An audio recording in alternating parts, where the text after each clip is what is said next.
I wanted to be an architecture major, and I knew that UNL had architecture. I actually think that my best friend might have given me like a brochure for UNL and the architecture program, and my dad had looked into it, and so I just knew. There was never really a moment that I decided that this was the place. It was just something that I'd always kind of known.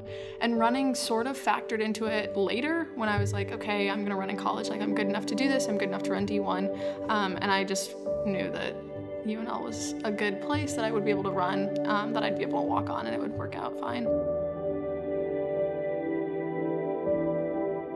I love being an athlete here. They do so much good stuff for us. I always say that whenever my alarm goes off at 6 o'clock for morning practice and I don't want to go, I just remember that, the stadium exists and that there's, nice things there, and that if you don't wake up at 6, you can't have that. So I'm a real big fan of that. It's stressful a lot of the time.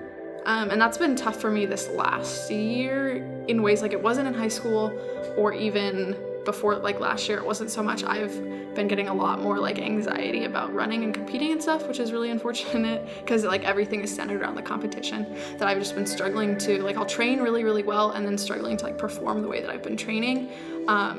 So that's sort of been a hurdle this year for me to be dealing with.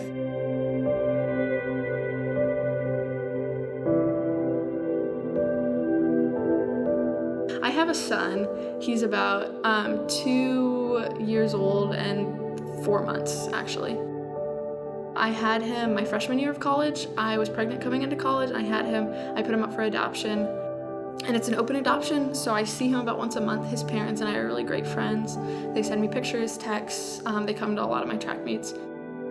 We have a great relationship, but there's always like a fear that because the open adoption isn't a legal document, at any point, like, he's their son. Like, I have nothing legally with him, so if at any point they wanted to just like move somewhere and never talk to me ever again, they like are in no way obligated to do anything with me, and that they would be totally within their rights to do that.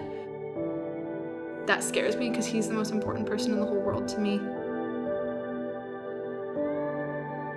When he was born, it kind of blew my mind. Like, I didn't know how much you could love a person. Like, I thought I knew. I was like, yeah, I love my parents, I love my siblings, I would do anything for them. But just like the instantaneous, like overwhelming, insane love that I have for him, like, I think I can say fairly that I love him more than anybody else in the world. So for me, like, knowing what that's like, it makes me like want it really bad. So because of that, it's like I have a weird fear that like I'm never going to get married and I'm never going to have kids, and like my only experience with a child will have been Carson, and that was like kind of taken away, and I like won't get that. So that's what I'm really, really afraid of.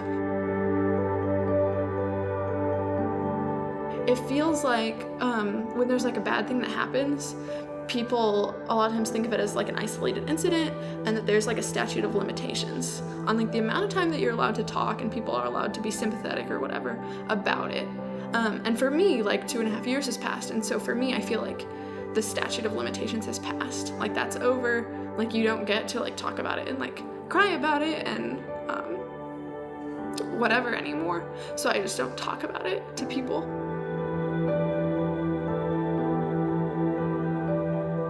So I came to college and I didn't have a car, I didn't have a church, I didn't have anything. And I couldn't tell you how it happened, but one of them just invited me to church with her. I think at some point we talked about being Christians or whatever, and she invited me to go to church with her, and I was like, cool, perfect, you have a car, I don't have a car, you have a church, I don't have a church. So I started going, and they're like, oh, well, there's a college group too, you wanna come to that? And I don't know what happened. Maybe it was just enough Sunday nights where all my friends were like gone at college group and I wasn't there. And I was like, okay, you can go. I think I'm a lot different now than I was in high school. Like, I tell people things now. And I think that was a big part of it, that I had sort of a stage to practice sharing with people and trusting people and being okay with like not having my life together. I think God's given me kind of a tool or like an in sometimes with people to say, that's cool, God wants you. Like, he wants you anyways. Like, if he wants me, and like, this is what I am, and like to be able to like tell people that, and like if he wants me and that's like what I am, and that's what a mess I am, and that's what a sinner I am, like he wants you.